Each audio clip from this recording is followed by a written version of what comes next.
sido assim, muito abençoada neste lugar há 32 anos, como eu falei pela manhã. Então, é um prazer estar aqui. Amém? Vamos convidar o pregador, que ainda bem que ele está com tempo largo. O irmão Edilberto vai estar trazendo a palavra para nós nesta noite. Creio que será uma noite de bênção para as nossas vidas. Amém? Vamos orar pelo irmão Edilberto. Amém. Pai, nós louvamos o teu nome. Tu és bom. Muito obrigado pelo carinho da igreja, pela vida do apóstolo, que tem nos incentivado a igreja a ser bênção na vida dos seus pastores, dos seus líderes. Obrigado. E obrigado pela vida do diácono, irmão Edilberto, que sempre tem uma palavra, Pai, proclamando o evangelho do Senhor. Que assim seja nesta noite, ele seja a boca do Senhor neste lugar, e que haja transformação de vidas para a glória do Senhor. Abençoa a sua saúde, a sua família, e assim nós pedimos, em nome de Jesus. Amém.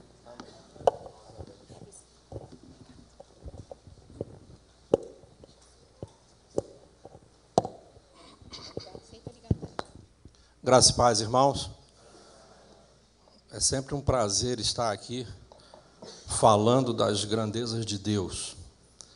E quando a pastora Ivete me comunicou que eu seria o pregador desta noite, eu perguntei a Deus, o que eu devo falar? Eu sempre pergunto a Deus, o que eu devo falar? E foi muito claro na minha mente, Deus falando assim, conta a história. Mas na Bíblia tem muitas histórias. Mas eu entendo que a Bíblia, ela é toda uma história só, que leva a um único objetivo, que é Jesus. Mas Deus começou montando a história há muito tempo atrás. Deus formou um povo, uma nação, um povo chamado Israel, né, hebreu, da nação de Israel. E esse povo começou muito bem, né? Eles começaram adorando a Deus, eles saíram de 400 anos de escravidão. Deus tirou eles de uma terra onde eles chegaram como convidado, mas depois se tornaram escravos. Mas Deus tirou, Deus deu uma terra nobre, deu um lugar bom lá no Oriente Médio para eles. E quando você vai a Israel, você vê a diferença daquele que tem a bênção de Deus e daquele que não tem a bênção de Deus. Você anda numa estrada, de um lado é Israel, do outro lado é a Palestina. Eu pensei que tinha alguém sendo batizando. Falei palestino, barulho desse. A Mary disse que o pastor Isaías e o pastor Marcelo pareciam dois arqueólogos. Mas quando eu vi o pastor Isaías com aquela barba na pirâmide, eu me lembrei do Matusalém, né? Não conte isso para ele não, né? E Deus tirou eles de um lugar de escravo e deu a eles uma boa terra. Em Israel você vê, no deserto, algodão nascendo. Eu só vi algodão nascendo no Mato Grosso do Sul, que é uma terra fértil de plantação. E você olha para o lado da Palestina, é deserto, não tem nada. Você anda em Israel, você colhe azeitona no pé. Você já comeu azeitona no pé? Não coma, que é muito ruim, né? Quem tentou lá se deu mal, eu fui um deles. Mas você tem que preparar a azeitona. E Deus foi formando essa nação. E a nação começou muito bem. No auge da nação, era quando o rei Davi reinava. Davi, o homem segundo o coração de Deus, o homem que obedecia a Deus em tudo. Davi não saía para fazer nada se Deus não fosse com ele. Só que Davi morreu, veio outro rei, chamado Salomão, um homem que diz a Bíblia que foi o homem mais sábio que já existiu na terra. No tempo de Salomão não houve guerra, o reinado prosperou, Israel cresceu. Mas após a morte de Salomão, quando o filho dele começou a reinar, Israel se dividiu em duas nações. Ficou sendo o reino do sul, Judá e a tribo de Benjamim, e as outras 10 tribos, o reino do norte. E eu quero falar hoje sobre o reino do norte. O reino do norte, ele se desviou totalmente dos caminhos de Deus. Mas não é porque a nação estava dividida que Deus não era com eles. Domingo passado, pela manhã, eu ouvi aquele pastor Benny falando, e ele falou algo que mexeu muito comigo. Deus não tem plano B. Deus tem plano A. O plano de Deus, ele vai se cumprir, você querendo ou não na sua vida. Aquilo que Deus planejou para Israel tinha que acontecer porque era plano de Deus. Só que a nação dividida, o rei que ficou no reino do norte, Jeroboão, para proibir os judeus de irem a Jerusalém adorar ao único Deus, ele mandou construir em Samaria um bezerro de ouro para que eles começassem a adorar aquele bezerro em Samaria. Por isso que você vê na história que os judeus não falavam com os samaritanos e são o mesmo povo. E a nação continuou dividida, esse rei saiu, veio outro, até que chegou um rei chamado Acabe. Esse homem, diz a Bíblia, que ele foi o pior de todos os reis, que fez pior do que todos os outros que vieram antes dele. Mas Deus sempre levanta alguém para dizer que você precisa voltar para os caminhos do Pai. E Deus levantou um homem, que se você for ver na história, ele não tem a genealogia dele, né, não sabe quem são os pais, nós só sabemos que ele veio de uma terra de Gileade. E eu gostaria que você abrisse a tua Bíblia no livro de 1 Reis, no capítulo 17, versículo 1. É um personagem bem conhecido de todos nós, e é um personagem que ele mudou a história de Israel.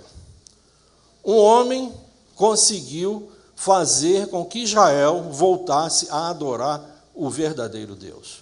E diz assim: então, Elias, o tisbita, de Gileade, disse a Acabe: tão certo como vive o Senhor, Deus de Israel, perante cuja face estou, nem orvalho, nem chuva haverá nestes anos. Segundo a minha palavra, veio-lhe a palavra do Senhor, dizendo: retira-te daqui, vai para o lado oriental e esconde-te junto à torrente de Querite, fronteira ao Jordão. Beberás da torrente, e ordenei aos corvos que ali mesmo te sustentem. Aqui, quando fala corvo, está falando de urubu. Se o corvo levava carne para Elias, qual era a carne que o urubu leva? Carne morta, né? Que já está lá a ponto de apodrecer. E ordenei ali mesmo que te sustentem. 5. Foi, pois, e fez segundo a palavra do Senhor. Retirou-se e habitou junto à torrente de Querite, fronteira do Jordão. Os corvos lhe traziam pela manhã pão e carne. O pão, você não me pergunta onde ele arrumava, mas levava, porque quando Deus dá uma ordem, as coisas têm que acontecer, né?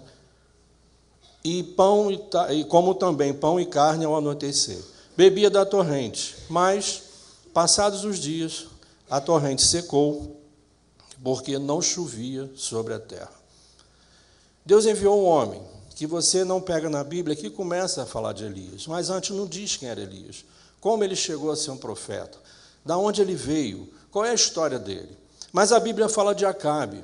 Acabe herdou o reinado, e herdou um reinado que já vinha se corrompendo, a nação já vinha corrompida, não adorava ao verdadeiro Deus, adorava a outros deuses, uma nação que, em vez de buscar o socorro no Deus que deu tudo aquilo para eles, que deu a vida, deu a terra, deu o sustento, buscava o socorro num Deus chamado Baal.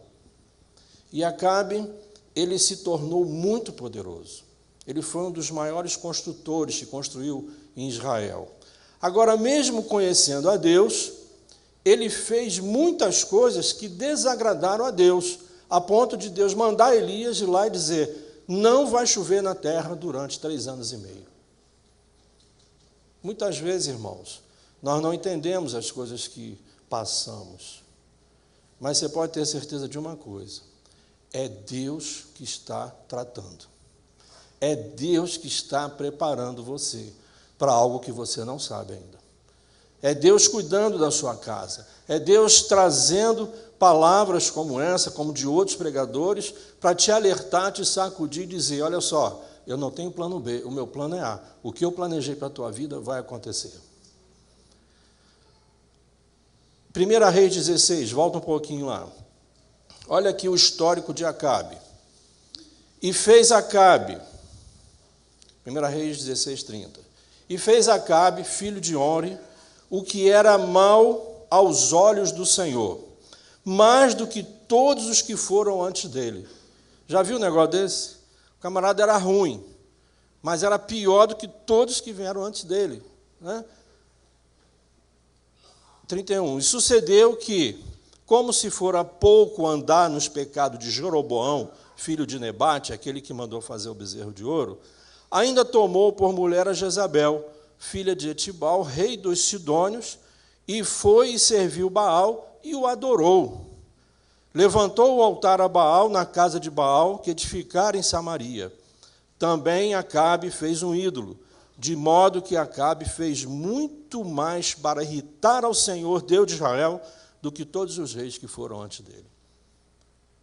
Irmãos, você já se imaginou assim, irritando a Deus? Nem pensa um negócio desse, né? Nem pensa isso, irritando a Deus. Mas como é que nós irritamos a um pai? Quando nós desobedecemos a ordem dada pelo pai. Não é assim? Quer deixar um pai invocado, é o filho ser desobediente. Assim é Deus conosco. Deus gosta de filhos obedientes. Deus quer que sejamos obedientes à sua palavra e cumpramos aquilo que Ele determinou para nós fazermos. Por quê? Porque a palavra de Deus ela é boa, ela é perfeita, ela é agradável e sempre vai nos conduzir a um caminho bom, a um lugar bom. E Elias, o tisbita, como era conhecido, veio de Gileade, uma pequena cidade de Israel. Não temos relatos sobre Elias, né? Mas ele aparece na história enviado por Deus para alertar Acabe. Acabe nem deu bola para Elias. O tempo que Elias ficou longe de Acabe, ele mandava perseguir a Elias para mandar matar, porque ele acusava Elias de ser o causador da seca em Israel. A pessoa, quando está em erro, quando está em pecado, ela sempre vai acusar que está fazendo aquilo por causa de alguém. Vai sempre apontar o erro. Por que você está... Ah, por causa disso. Ah, por causa daquilo. Foi por causa de fulano. Ah, foi porque há 20 anos atrás aconteceu isso. Então, sempre quer justificar o seu erro. E Acabe não reconhecia que era um pecador. Acabe achava que para ele estava tudo bem. 1 Reis 17. Aqui diz de onde era Elias, o tisbita, dos moradores de Gileade, e disse a Acabe: vive o Senhor, Deus de Israel, perante que afasto estou, que 3 anos e meio não choverá sobre a terra. E esse período foi um período muito duro de seca. E quando passamos por período de seca, o normal é perguntar: onde está Deus? Será que Deus não está vendo isso? Mas será que Deus se esqueceu de nós? Será que Deus não está vendo o que nós estamos passando? Irmãos, Deus estava tratando a nação.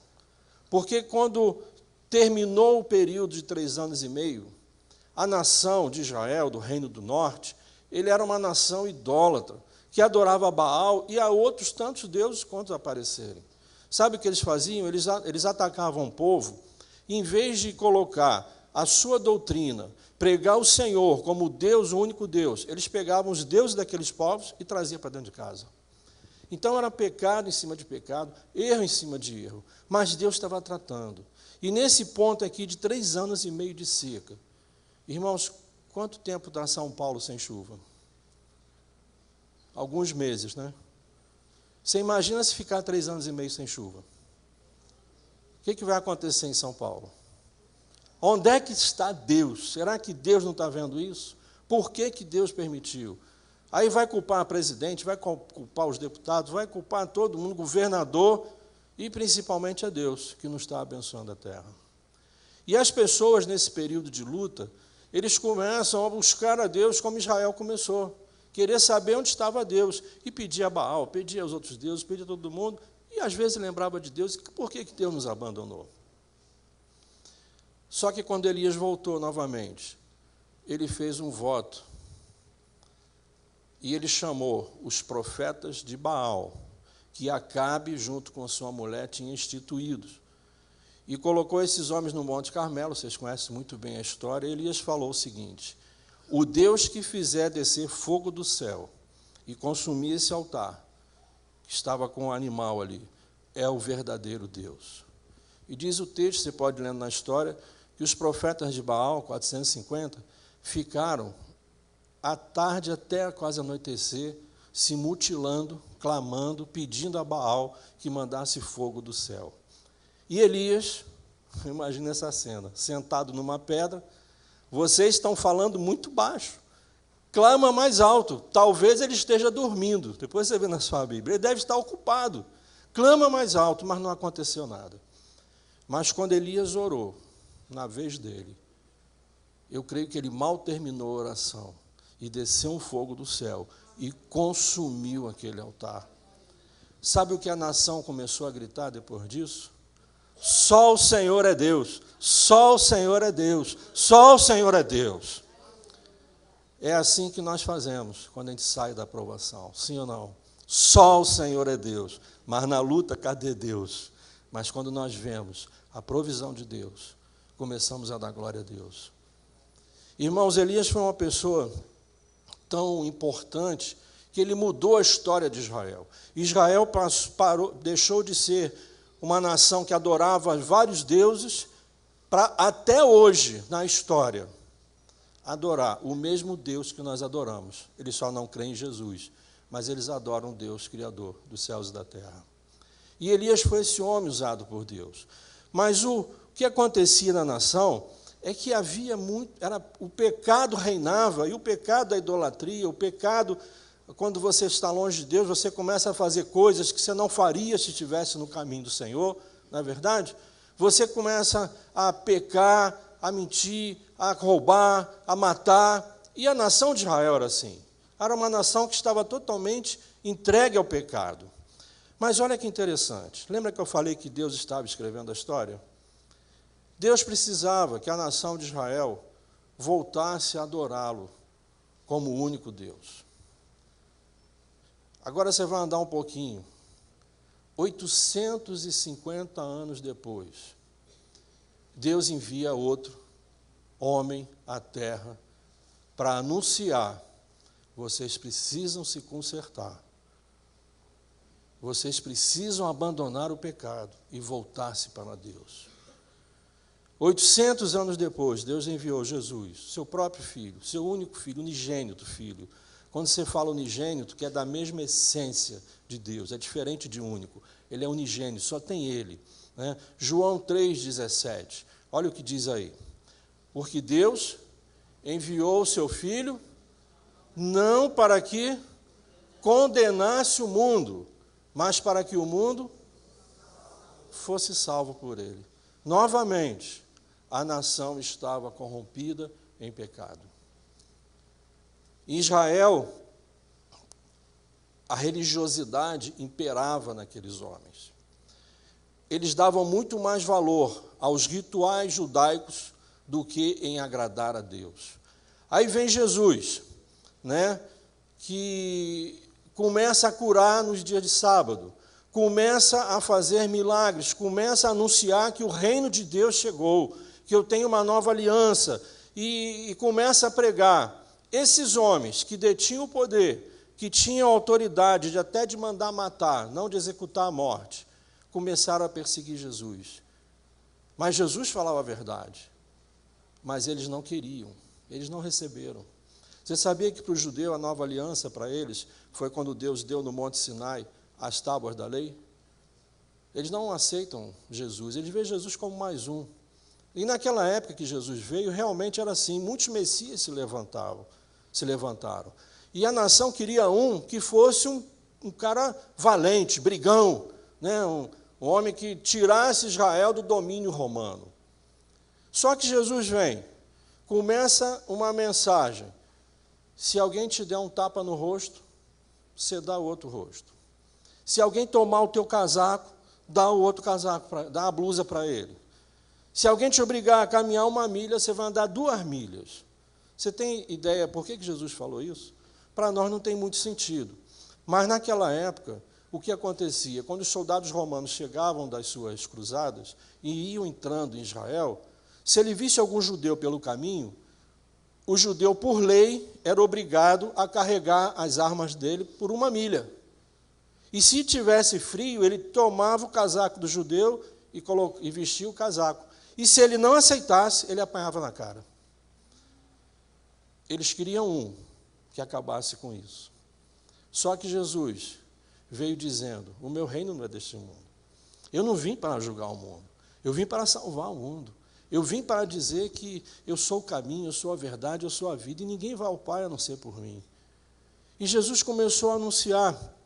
E quando ele começou o seu ministério, Israel novamente estava corrompida. Eles não adoravam mais a outros deuses, mas colocavam pesadas cargas sobre as pessoas, exigindo cumprirem rituais que nem eles mesmos cumpriam. Jesus várias vezes chamou os fariseus de hipócritas. Vocês são os hipócritas. Vocês colocam pesada carga sobre os outros que nem com o dedinho vocês carregam. Vocês gostam de orar nas praças para todo mundo ver vocês orando. Vocês chegam nos lugares, querem os primeiros lugares. Totalmente contrário ao que Jesus pregava. Mas interessante aqui que quando Jesus apenas curava e pregava a mensagem do reino, ele era mais um daqueles tantos que apareceram. Mas o dia que ele entrou no templo, gritando: a casa do meu pai não é um lugar de comércio. A casa do meu pai não é um lugar de comércio. E fez um chicote. Você imagina essa cena.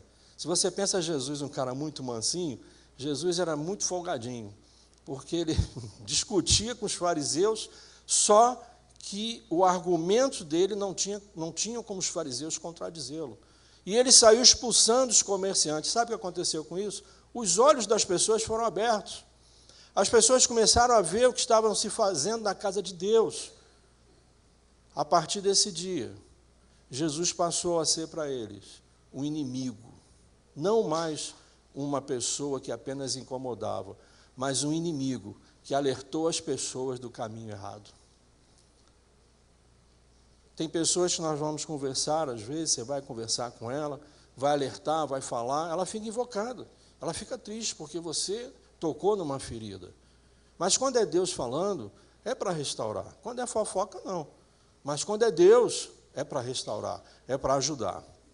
Se Jesus curasse uma pessoa no sábado, ele era acusado de ser pecador. Teve uma festa em Jerusalém, uma festa de tabernáculo, que Jesus, antes de chegar na festa, ele foi no tanque de Siloé. O tanque de Siloé era muito próximo do templo, porque os judeus, antes de entrarem no templo, eles tinham que ir primeiro, por causa dos rituais, se purificar com água. E o tanque de Siloé era o tanque mais próximo de Jerusalém. E lá ficava muita gente que chegava e ia se limpar, lavar, se purificar para vir ao templo, e muitos mendigos, muitos vendedores, pessoas que ficavam ali aproveitando as pessoas que iam no local para pedir uma esmola, para vender alguma coisa. E quando Jesus passou ali, ele viu um homem que era cego de nascença. Vocês lembram dessa história? Né? Ele chegou no tanque de Siloé e viu esse homem. É João 9. Abra a sua Bíblia para você acompanhar, no versículo 14. Se bem que se você tiver com preguiça, não precisa não, que vai passar aí no telão. Né? João 9, diz assim: e era sábado, quando Jesus fez lodo e lhe abriu os olhos. Como é que Jesus fez lodo? Você imagina? Eu imagino essa cena. Jesus se abaixou, ficou assim, e começou a cuspir no chão. Jesus fazendo isso. Aí com o dedo, ele vai e faz assim, começa a fazer lodo. Com o dedo.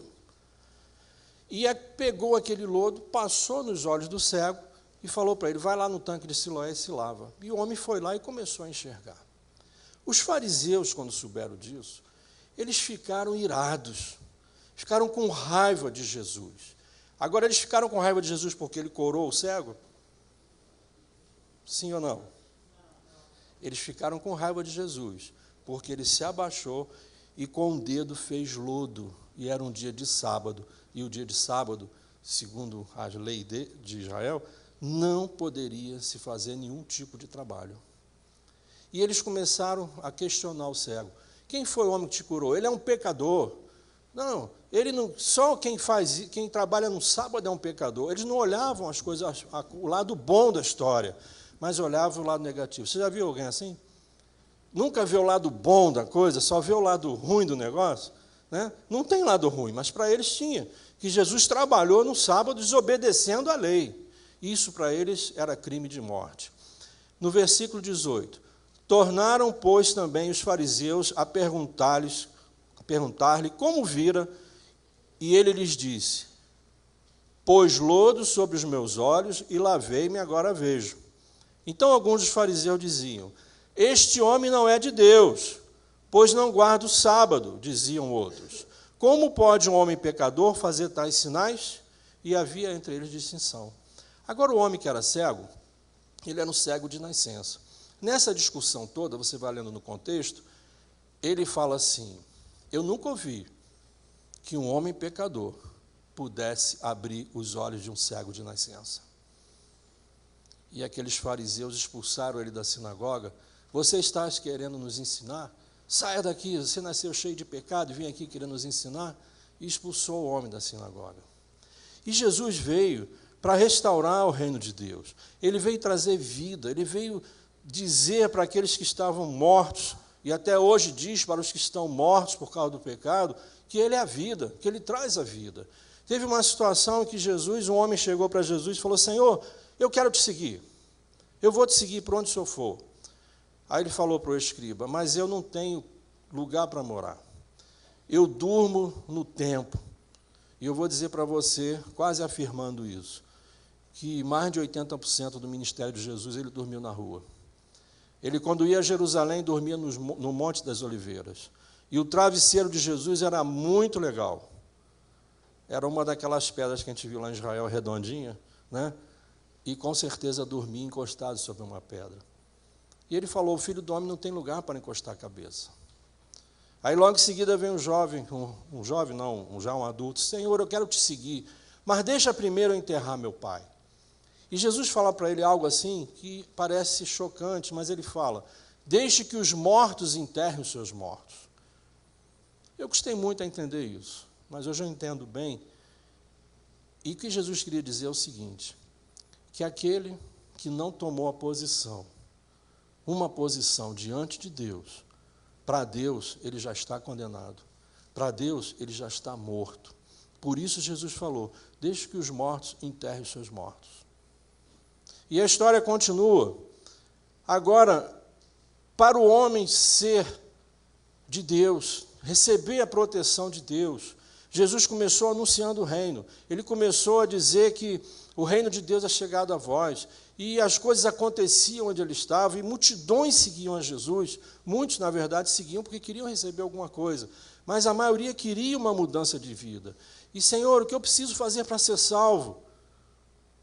Perguntou um escriba para Jesus uma vez. Você sabe o que era um escriba? Um escriba era um profundo conhecedor da lei, hoje seriam os advogados, que conhecia todos os detalhes da lei. E ele perguntou: Senhor, o que eu preciso fazer para ser salvo? E Jesus fala para ele: você conhece a lei? Sim, conheço. Qual é o primeiro mandamento? Amarás ao Senhor teu Deus de todo o teu coração, com todas as tuas forças, e a teu próximo com a ti mesmo. Faça isso e você terá a vida eterna. Esse homem não satisfeito pergunta para Jesus assim: Senhor, quem é o meu próximo? Eu imagino, numa hora dessa, Jesus já deu a resposta, já estava começando a caminhar, porque a multidão ia ao redor dele. Aí ele para, volta para ele e fala assim: escuta o que eu vou te contar. Veio um homem descendo de Jerusalém, indo para Jericó, e no caminho ele foi assaltado. Deram uma surra nele, roubaram tudo que ele tinha, e o homem ficou caído na rua. Aí veio um sacerdote. O sacerdote, quando viu aquele homem caído na rua, olhou para o outro lado, passou direto, não socorreu. Veio um levita, fez a mesma coisa. E veio um samaritano. Quando Jesus falou samaritano, lembra que eu falei que o judeu não falava com o samaritano? Esse homem deve ter ficado irritado, porque só ouvir o nome samaritano já incomodava eles. Lá em Israel, hoje é o judeu e o árabe, são os palestinos. Nós andamos no ônibus lá, de turismo, que nos guiava, que o guia era judeu e o motorista era árabe. E só falavam o que precisava, porque um não falava com o outro. E lá é assim o tempo todo. A cidade é dividida por um muro mais alto que essa igreja aqui. né? Lembra na reportagem os túneis que eles fecharam? São pessoas que trabalham durante o dia, mas são inimigos à noite. Então, a raiva do judeu pelo samaritano era uma raiva muito grande. E só de ouvir o nome samaritano, ele já ficou irritado com Jesus. Mas Jesus não dava bola para esses homens, porque ele tinha que cumprir a missão dele. E a missão dele era anunciar que o reino de Deus havia chegado à terra. E que aquele que se arrependesse de seus pecados seria perdoado e teria uma nova vida com Deus. Jesus falou do samaritano que descia de Jerusalém no mesmo caminho e socorreu aquele homem, levou ele, tratou as feridas, levou ele para uma estalagem, deixou dinheiro para cuidar, aí perguntou para esse escriba, quem foi o próximo do homem que foi assaltado? Se você vê na sua Bíblia, não fala nem o nome samaritano. Aquele que teve misericórdia. Pois é, vá e faça do mesmo jeito e você terá uma vida eterna. Então ele sempre tinha as respostas certas. Agora, muita gente quer agradar a Deus. Muita gente quer fazer as coisas que agrade a Deus, não é verdade? Eu já ouvi muitas vezes, se eu soubesse o plano de Deus para a minha vida. Se eu soubesse o que Deus quer de mim. Eu vou dizer para você o que Deus quer de você. Deus quer que você seja igual a Jesus. Deus quer que você seja amigo. Deus quer que você socorra o próximo. Deus quer que você ajude as pessoas, Deus quer que você faça diferença aonde você está, independente do que você está vivendo. Porque as circunstâncias são passageiras, as circunstâncias mudam, a história muda, e as coisas, e o plano de Deus, ele vai se cumprir na vida do servo dele, você achando que ele se esqueceu de você, ou não. Aquilo que Deus tem para fazer na sua vida, ele vai fazer. Só que todo fiel passa por um processo de preparação para estar preparado e pronto para ser usado poderosamente como Elias foi usado por Deus. Comer carne de corvo, comer pão que você não sabe de onde veio, se fosse hoje, pegou lá no lixo do McDonald's, trouxe, né? O urubu pegou. Comer resto de comida sem saber do que era. Hoje, muitos crentes dizem assim, Senhor, eu não aceito um negócio desse. Senhor, eu sou filho do rei. Né? Não é assim que a gente ouve? Filho do rei comerá o melhor da terra. Eu quero que alguém me diga aqui que nunca passou um aperto, nunca passou um problema. Se isso tem aqui, vou dizer, você é um ET, você não é da terra, você é de outro lugar. Porque todo mundo já passou por um problema. Todo mundo já enfrentou uma luta. Agora a diferença é como você passa por ela e como você sai da luta. O povo de Israel recebeu o próprio Deus. E a Bíblia diz que Jesus veio para os que eram seus, e os seus não o receberam. Mas todos aqueles que o receberam, Deus lhes deu o poder de serem chamados como filhos de Deus. Uma vez eu ouvi um judeu testemunhando e eu fiquei muito triste. E eu fui para casa muito triste. E eu falava assim para Deus, por que eu não nasci judeu? E aquele homem falou uma frase assim, eu, como todo bom filho do pai Abraão, já nasci abençoado por Deus. Isso me chocou muito. Por que eu não nasci judeu? Né? Aí eu fui ler a história, eu abri a Bíblia, e Deus tem um carinho tão grande conosco, e Ele diz que nós fomos enxertados na genealogia de Abraão, e nós somos os filhos amados. E eu vou dizer para você, aquele que recebeu Jesus, o aceitou, pode dizer, eu sou um filho de Abraão. Porque foi a promessa de Deus para ele. Abraão, conta as estrelas, conta as areias do mar. Você pode contar? Não, Senhor. Pois é, assim será a tua descendência. E nós somos essa descendência. E Jesus começou a pregar esse reino, uma mudança. Aquilo que Elias consertou lá atrás, Jesus já veio e já pegou um reino que adorava o único Deus, mas não o aceitava como Senhor e Salvador. Mas para entrar no reino de Deus, irmãos, tem 3 coisas que são necessárias a todo homem, sem exceção. Eu não preciso disso, precisa. Todos nós precisamos. A primeira coisa que você deve fazer é se arrepender. Você reconhecer que é um pecador, que vive longe de Deus e se arrepender dos seus pecados. João 1, versículo 9. Olha o que diz aí. Se confessarmos os nossos pecados, Nós sabemos de cor, né? Ele é fiel e justo para nos perdoar os pecados e nos purificar de toda injustiça. Quando você se arrepende, Deus pega a tua ficha, e rasga. Você não está mais condenado para Deus, você não está mais morto para Deus. Você saiu do estado de morto para o estado de vida. E de vida com abundância, uma vida eterna. Uma vida onde você vai estar sempre na presença de Deus. E mais à frente você vai entender porque eu estou falando isso. Agora, a segunda coisa que você precisa fazer é reconhecer que Jesus é o Senhor e o Salvador da sua vida. Você precisa aceitá-lo como Senhor e Salvador da tua vida. Quem recebe a Jesus recebe o direito de ser chamado filho de Deus, né? Lembra que eu falei? João 1,12, mas a todos que o receberam, todos quanto receberam, deles o poder de serem chamados de filhos de Deus, aqueles que creem no seu nome. Agora a terceira coisa para mim é mais fácil, para você também eu creio que é mais fácil, é você entregar totalmente a tua vida nas mãos de Deus. E confiar. Olha o que diz a palavra aí, no Salmo 37. Entrega o teu caminho ao Senhor, confia nele, que o mais ele fará. Isso é o mais fácil, né? Você entregar os teus caminhos ao Senhor e confiar nele. Isso é muito legal. Ah, irmão, eu não posso aceitar Jesus ainda. Por que não pode? Eu ainda tenho muita coisa para consertar. Já ouviu isso? Eu tenho muita coisa para acertar. Tenho que largar o vício de um cigarro, eu tenho que largar isso, eu tenho que fazer. Eu tenho muita coisa, irmão, para consertar. Em momento nenhum, Jesus disse para as pessoas que elas primeiro deveriam ir se consertar para voltar para Ele. Uma mulher foi levada até Jesus, pega em adultério. A intenção dos homens que levaram a mulher até Jesus não era, eles não estavam preocupados do pecado da mulher. Eles estavam querendo pegar Jesus numa palavra que fosse contra a lei para prender Jesus e mandar matá-lo. Só que Jesus conhece o nosso coração. Jesus conhece você mais do que você mesmo. Ele conhece a mim mais do que eu mesmo. Ele sabe, a Bíblia diz que antes da palavra chegar à nossa boca, o Pai já sabe o que nós vamos falar. E a Bíblia também diz que Ele escreveu a nossa história antes dos nossos ossos serem formados. Então, aqueles teus sonhos, que são sonhos, que você vê que é segundo a palavra de Deus, você pode ter certeza que é de Deus na sua vida. Agora, é um sonho que largar a mulher e pegar outra mulher, isso não é de Deus.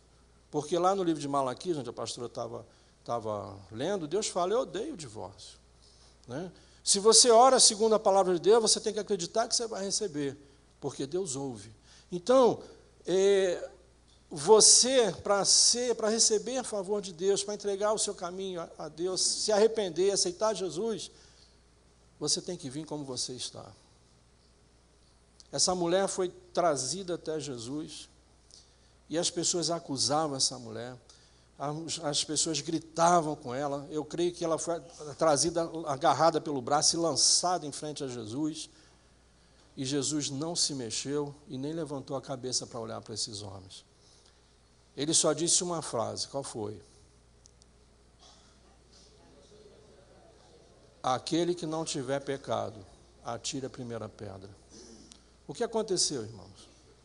Diz a Bíblia que do mais velho ao mais novo, todos saíram, se retiraram, ficou só Jesus e a mulher. E o que Jesus fala para ela? Mulher, cadê teus acusadores? Senhor, eles foram embora. Pois é, nem eu te condeno, vai e não peques mais. Ele não perguntou como ela estava, ele não perguntou como é que estava a vida dela, ele não perguntou, você é casada no papel, você é isso, você é aquilo, não está preocupado com isso. O Senhor não está preocupado como é que está a tua vida agora, Ele está preocupado que você tome uma posição e entregue a sua vida a Ele.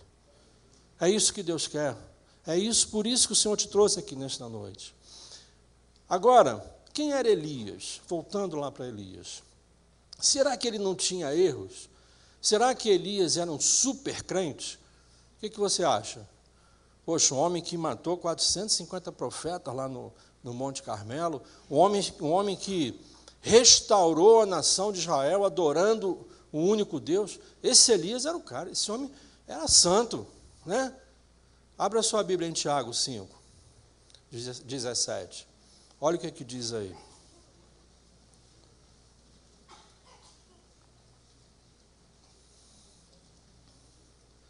Elias era homem, o que diz aí? Sujeito aos mesmos sentimentos.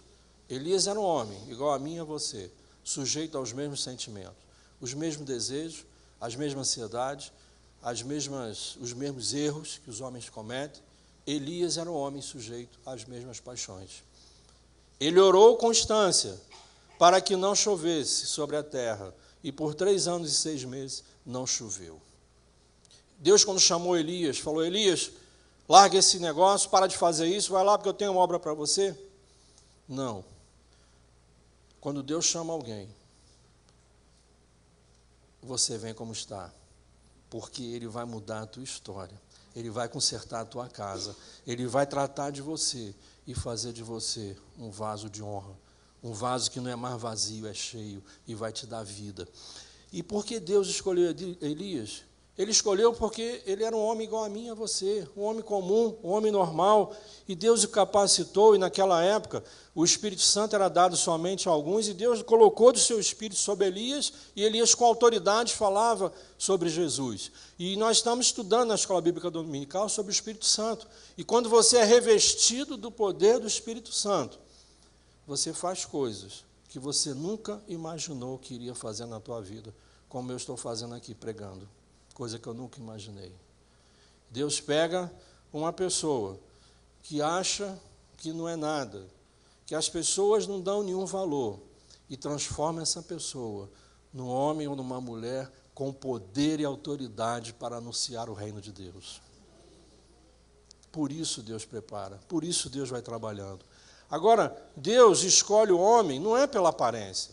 Deus não escolhe o homem pela posição social dele, pelo entendimento que ele tem, pela inteligência que ele tem. É assim que Deus escolhe?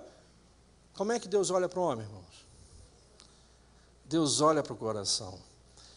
Tem um texto clássico, eu sempre uso esse texto de 1 Samuel, no versículo 16, que quando a nação de Israel pediu um rei, né, Deus deu um rei a eles, mas só que esse rei já começou bem, mas depois fez tudo errado. E Deus falou assim: eu rejeitei a Saul como rei, mas já escolhi outro para mim. Achei o homem segundo o meu coração. E Deus fala para Samuel: vai lá na casa de Jessé, que você vai ungir o futuro rei de Israel. E Samuel foi na casa de Jessé. E chegou lá, mandou chamar. Falou para Samuel o que queria fazer, mandou chamar os filhos. Olha aí no versículo 7 de 16. Porém, o Senhor disse a Samuel. Por que Deus falou com Samuel assim, como nós vamos ler aí? Samuel mandou chamar os filhos e, logicamente, Jessé trouxe o mais velho. E o mais velho sempre é o mais bonito, né? Amém, mais velhos? Não, lá em casa é assim, eu sou o mais velho, né? O mais velho é sempre o mais bonito. E quando o mais velho veio até Samuel, Samuel ficou impressionado com ele. O cara era alto, sarado, bonitão. E Samuel falou assim: certamente eu estou diante do rei. Agora olha o que Deus fala para ele. Porém, o Senhor disse a Samuel: não atente para a sua aparência, nem para a grandeza da sua estatura, porque eu rejeitei. Eu, Senhor, não vejo como vê o homem vê o exterior, eu olho para o coração. Deus conhece teu coração. Ele sabe quando você é sincero, Ele sabe que você é sincero. Ah, mas tem tanto erro, tem tanta coisa. Irmãos, todos nós cometemos erros, todos nós cometemos falhas. Mas sabe que Deus é especialista? Deus é especialista, irmãos, em pegar um homem, uma mulher, quebrado, arrebentado, rejeitado, e fazer dele uma pessoa, um homem, uma mulher de valor. Fazer dele uma pessoa respeitada. A gente estava vindo para a igreja agora, eu e Elaine, aí vem um irmãozinho com um terno, não me lembro a cor, só lembro da cor do sapato, né? Branco. Você imagina o terno, né? Sapato branco. Aí a Elaine falou assim: olha o sapato dele. Eu falei, o que tem? Deve ser o melhor que ele tem. Mas não combina, mulher olha essas coisas, né? Eu nem tinha reparado, mas mulher olha essas coisas, né? Irmãos, o Evangelho traz dignidade para as pessoas. Talvez esse homem nunca colocasse um terno. Esse homem pegou a melhor roupa, você via que era a melhor roupa dele para ir indo para a igreja de terno. Domingo, andando de terno na rua, só pode estar indo para a igreja, né? Não vai para um casamento, né? E o Evangelho dá dignidade. E o Senhor, Ele olha para você, não pela sua aparência, mas Ele olha para o seu coração. Ele sabe quando você é sincero, Ele sabe o que você pode produzir. E eu quero dizer aqui hoje, meu irmão, que você veio aqui convidado por alguém, porque Deus conhece o teu coração. Deus sabe que você é sincero. Deus sabe que você tem erro. Deus sabe que tem falhas, mas Ele não está preocupado com isso. Ele está preocupado que você saia do estado de morto e venha para o estado de vida. Agora tem pessoas aqui que podem estar dizendo assim, só quando eu deixar isso tudo. Quando eu parar com isso tudo, eu vou deixar.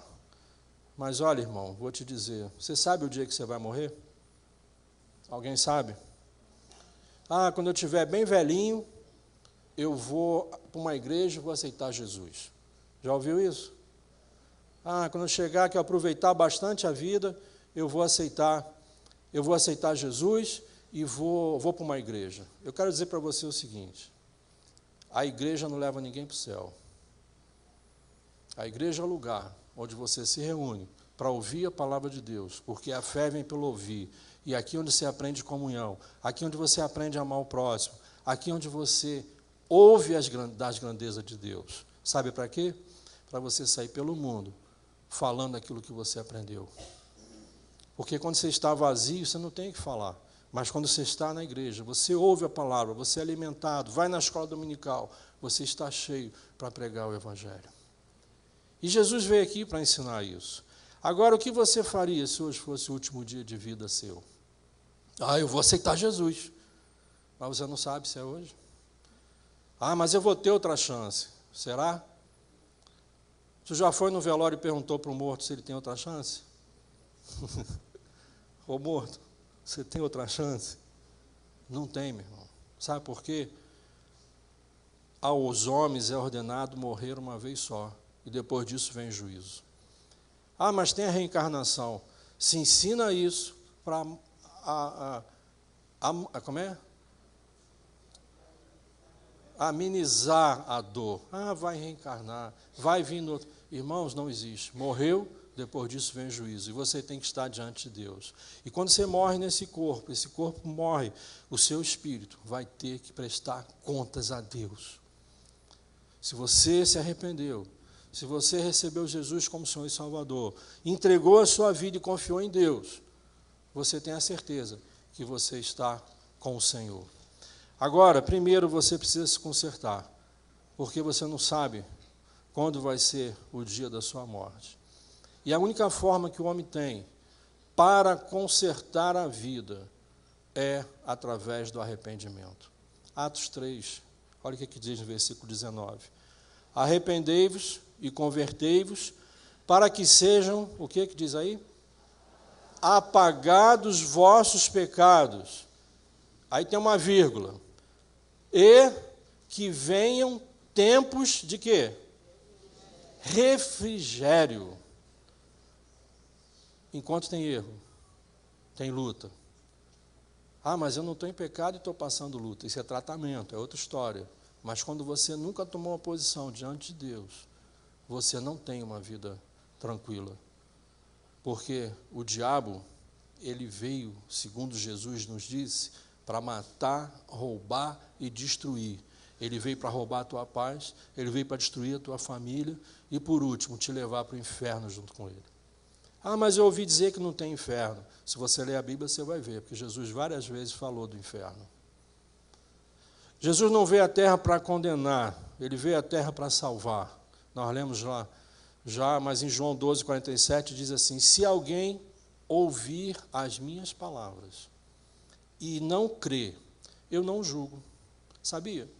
Se você não acreditar em nada do que está sendo falado aqui, se você não crê em Jesus, aqui está dizendo, eu não julgo, porque eu não vim julgar o mundo, Eu vim para salvar o mundo. Jesus não veio aqui para te julgar se você está certo, se está errado, se você é pecador, se não é. Ele veio para salvar você. E se você veio aqui nessa noite, você veio porque Ele quer ter um encontro contigo. O caminho de morte é continuar longe de Deus. Provérbios 14, versículo 12, diz assim, olha, há um caminho que ao homem parece direito, mas no fim, o fim dele são caminhos de morte. Irmãos, eu quero dizer para você que está aqui nos visitando, que hoje eu vou te apresentar algo que vai mudar a tua história. Eu estou te apresentando aqui, que eu estou falando, algo que mudou a história de uma nação, quando aquele povo disse que só o Senhor é Deus. A história ali começou a mudar. Quando Jesus veio, Ele disse, eu não vim aqui para condenar, eu vim aqui para salvar. E você se lembra de Elias, do princípio da história? Elias morreu, sim ou não? Sim, ele era um homem de carne, o corpo morreu. Mas olha só o que aconteceu com Elias. Quando Jesus estava aqui na terra, Jesus chamou Pedro, Tiago e João e falou assim, nós vamos subir ao monte, eu quero orar com vocês, nós vamos até lá. E Jesus subiu ao monte, está em Marcos 9. Eu vou ler para você aqui, versículo 2. E 6 dias depois, Jesus tomou consigo Pedro, Tiago e a João e os levou em particular a um alto monte. E transfigurou-se diante deles. Sabe o que é transfigurar? Ele mostrou a eles quem ele era. Começou assim, a roupa começou a brilhar. Você imagina estar no monte, totalmente escuro. E a roupa de Jesus começa a brilhar. Daqui a pouco o seu rosto começa a irradiar uma luz que clareou todo o monte como se fosse um sol de meio-dia clareando. Irmãos, olha o melhor disso tudo. Versículo 3. E as suas vestes se tornaram resplandecentes, extremamente brancas como a neve, tais como nenhum lavadeiro sobre a terra os poderia branquear. Agora, lê comigo o versículo 4 aí. E apareceu-lhes quem? Com Moisés e falavam com Jesus. 850 anos depois, Elias ainda está vivo. E está vivo até hoje, porque Deus não é Deus de mortos, Deus é Deus de vivo, mas aquele que morre em pecado, ele está longe de Deus. E eu digo para você mais uma vez, você veio aqui hoje, porque Deus quer te dar vida e quer mudar a tua história. Quero te convidar a ficar de pé. E eu quero te perguntar, aonde você vai querer estar depois da morte? Jesus deixou para nós muitas promessas. E uma dessas promessas, em João 5, ele diz assim, eu afirmo a vocês que isto é verdade, o que ele estava falando. Quem ouve as minhas palavras e crê naquele que me enviou tem a vida eterna e não será julgado, mas passou de quê? Da morte para a vida. Esse canto que nós vamos cantar, eu gostaria que você, nesse momento, refletisse como está a tua vida. Como está a tua casa. Como é que você chegou aqui? A pastora Ivete estava falando assim, eu sinto que tem alguém aqui angustiado. Você sabe, a maioria de nós já passou, já teve angústia. Angústia é um negócio no peito que parece que o peito vai estufar e você quer ver livre daquilo, você não consegue. Jesus, antes de morrer, ele sentiu tanta angústia diante da morte que ele suava sangue. Mas por que isso aconteceu com Jesus? Porque ele veio à terra como homem e ele aprendeu pelas suas próprias experiências o que é sofrer. Jesus sabe o que é angústia, Jesus sabe o que é dor, Jesus sabe o que é erro, ele sabe o que é traição, ele sabe o que é dormir mal. Hoje eu falei na classe de manhã, alguém já cuspiu no seu rosto? Alguém já lhe deu bufetada no seu rosto? Alguém já colocou um saco na sua cabeça e começou a te bater e gritar assim, adivinha quem te bateu? Você não é profeta? Profetiza quem te bateu. Você já passou nos lugares e os empregados faxineiros batiam no teu rosto, davam soco? Pois é, Isso aconteceu com Jesus. Ele sabe o que é ser humilhado. Ele sabe o que é ser traído. Ele sabe tudo. A sua pior história que você possa contar, eu vou dizer para você, Ele sabe. E Ele te trouxe aqui hoje, porque quer mudar essa história. E sabe o que é mais bacana nisso tudo? Não é você que escolhe Ele, é Ele que escolhe você. Ele fala isso em João, não foi você que me escolheu, viu, você que está aqui? Não foi você que escolheu Jesus, foi Ele que te escolheu. E a pessoa que te chamou para vir aqui hoje, te chamou em obediência a Deus, porque é hoje o dia do início de uma vitória muito grande na tua vida. É um dia que você vai sair do estado de morto para o estado de vida, porque é para isso que Jesus veio, para que tenhamos vida e vida com abundância. 850 anos depois, está Elias lá do lado do Senhor. Você quer estar daqui a 5 bilhões de anos do lado de Jesus? Só alguns querem. Amém? Todos nós estaremos. Olha aí para a pessoa do seu lado. Olha só, não precisa falar não, só olhar. Está olhando? Pensa num número muito alto. Trilhões, bilhões. Pensa num número assim. Eterno, não tem fim. Você vai ver essa pessoa eternamente. Sabe por quê? Saiu da morte para a vida. Um dia se arrependeu, entregou a vida a Jesus. Eu quero orar. Mas a oração que eu quero fazer, eu quero convidar somente quem tem certeza da salvação a fazer essa oração. Se você tem certeza que vai estar com o Senhor Jesus, que nada te condena, eu vou estar com Jesus. Feche teus olhos. Só quem tem certeza. Se você não tem certeza, não fecha não. Pai, os que estão com olhos fechados têm a certeza da salvação. E nós intercedemos agora por aqueles que não fecharam os olhos, para que nesta noite eles encontrem o caminho da vida eterna e tomem a decisão de se arrepender e entregar a vida nas tuas mãos, recebendo Jesus como Senhor e Salvador. Agora todos com os olhos fechados. E eu vou fazer uma outra oração. Agora eu vou te convidar a todos fazer essa oração. Nós vamos até orar com você. E você vai dizer assim: Pai, todos, Pai, bem alto. Eu entendi que eu preciso sair do estado de morto. Eu preciso me arrepender. Eu preciso mudar a minha história. Porque hoje, Pai, eu tomo uma posição.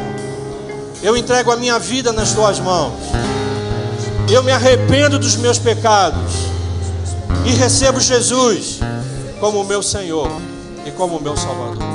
Ainda com teus olhos fechados, quantos têm a certeza que a partir de hoje tem a vida eterna? Levanta a mão para mim. Glória a Deus. Você que levantou a mão, sai do seu lugar, vem aqui à frente.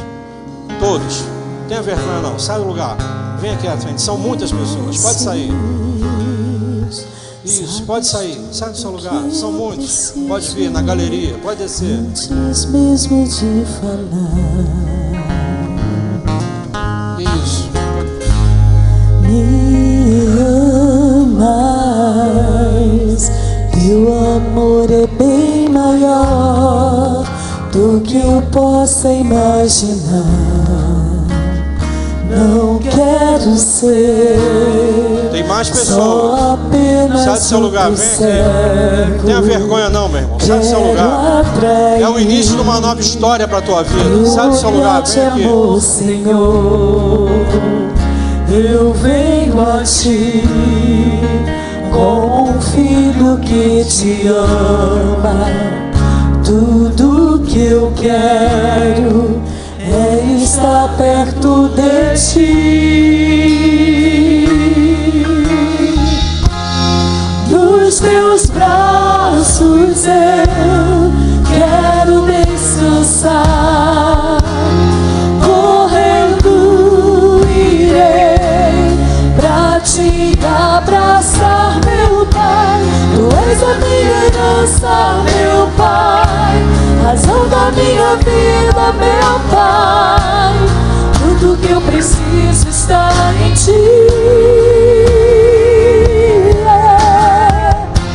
Eu quero estar na casa do Pai, comer em Tua mesa, meu Pai. Tudo que eu sou é para Ti, vivo só para Ti.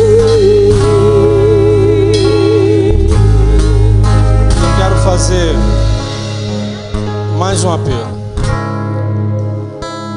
Ah, pregador, um dia eu aceitei Jesus, mas os problemas, as circunstâncias da vida me afastaram dele. E eu quero te convidar, você que se afastou da casa do Pai, você que se afastou de Jesus, achando até que Deus não se importa com você, não importa qual foi a situação, sai do seu lugar e vem aqui à frente. Eu sei que Deus está falando com você. Sai do seu lugar e vem aqui, porque Deus quer mudar a tua história também.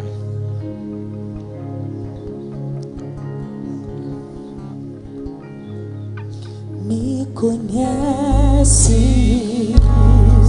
sabes tudo que eu preciso antes mesmo de falar. Me amas, teu amor é bem maior do que eu possa imaginar. Não quero ser só apenas o teu servo, quero atrair teu olhar de amor, Senhor. Eu venho a Ti como um filho que Te ama. Tudo que eu quero é estar perto de Ti. Nos Teus braços eu quero descansar. Correndo irei pra Te abraçar, meu Pai. Tu és a minha herança, meu Pai, razão da minha vida, meu Pai. Tudo que eu preciso está em Ti. Eu quero estar na casa do Pai, comer em Tua mesa, meu Pai. Tudo que eu sou é para Ti, vivo só para Ti. Glória a Deus, aleluia. Amém. Glória a Deus. O Senhor está sempre nos dando uma oportunidade, amém? Você foi abençoado nesta noite. Quantos aqui estão aceitando a Jesus hoje pela primeira vez, ou estão confirmando, declarando: eu estou recebendo, tomei uma decisão ao lado de Jesus? Levanta a mão aqui na frente. Isso. Glória a Deus. Amém. Alguns já são membros da igreja, estão renovando a sua aliança com o Senhor. E depois, quando nós orarmos, você pode sair, irmã Selma vai estar saindo com você, tomando o seu nome, seu endereço. Que bom quando nós podemos aproveitar a oportunidade. Oportunidade nós não podemos deixar para amanhã. E você é um felizardo, é uma abençoada, é um bem-aventurado, porque hoje tomou uma decisão, voltar-se para o Senhor. Amém? Glória a Deus. Vamos orar. Papai, obrigado pela vida do irmão Edilberto. Sempre uma palavra de salvação. O Senhor sempre usa para tocar os corações. Muito obrigado, Senhor, porque ele foi obediente a Ti, trazer essa palavra, palavra que liberta, palavra que nos faz refletir. Pai, obrigada por cada um desse meu irmão tão especial, precioso para Ti, que Tu hoje chamas de meu filho. Meu filho, crer no Senhor Jesus Cristo e será salvo. E não só você, mas será salvo tu e a tua casa. E hoje é dia de festa nos céus. Papai, escreve o nome dos nossos irmãozinhos no livro da vida. Guarda o Senhor, livra o Senhor nesses dias, livra de esmorecer, de desanimar, que eles possam ir adiante, sabendo que o Senhor tem aberto novos caminhos na vida deles. E em nome de Jesus, como igreja, nós os abençoamos. E aqueles que estão, Senhor, retomando uma aliança contigo, Pai, que seja um tempo que não se esqueça mais. Senhor, o Senhor nos chama para renovar o nosso pacto contigo. E assim seja na vida do meu irmão. Uma nova aliança, um novo pacto contigo. Que as portas sejam abertas, Pai. Que venha sobre eles, cada um de nós, a saúde espiritual. Queremos estar nos sentindo de pé, saudável, sabendo que o Senhor está cuidando de cada um de nós. Muito obrigado, Senhor. Pai, obrigado. Estão ali os pedidos de oração que tantos têm trazido até aqui. Nós pedimos que o Senhor abençoe, que o Senhor traga resposta, que hoje seja um dia de cura, de libertação, assim como é um dia de salvação nesta casa. E em nome de Jesus que nós oramos agradecidos, e que o amor do Deus Todo-Poderoso, nosso Pai amado, e a graça do Senhor, graça salvadora, que se manifesta hoje neste lugar, mas a consolação do Santo Espírito de Deus seja sobre as nossas vidas, seja sobre a vida e família desses nossos irmãos, seja sobre a caravana lá em Israel, que devem estar dormindo nesta hora, seja sobre eles e sobre Israel de Deus espalhado na face da terra, em nome de Jesus. Amém. Glória a Deus. Aleluias. Aplauda ao Senhor. O irmão Edilberto vai com o irmão Leão. O irmão Leão acompanha o irmão Edilberto até a porta. E assim estamos despedidos em paz. Me conheces, sabes tudo que eu preciso antes mesmo de falar.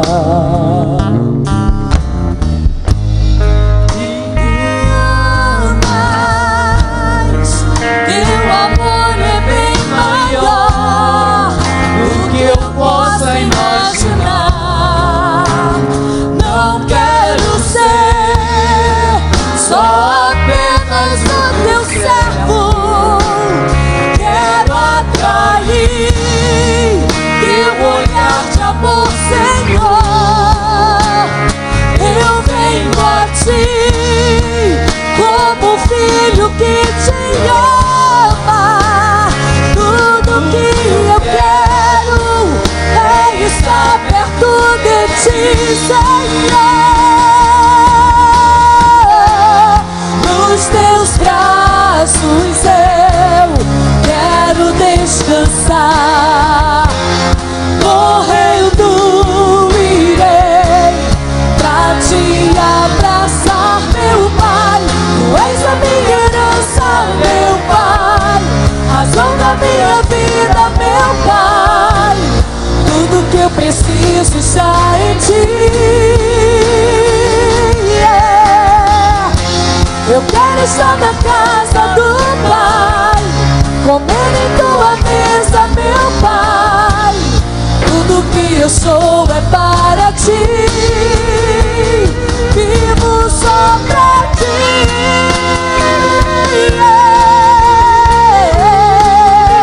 Eu vivo, Senhor.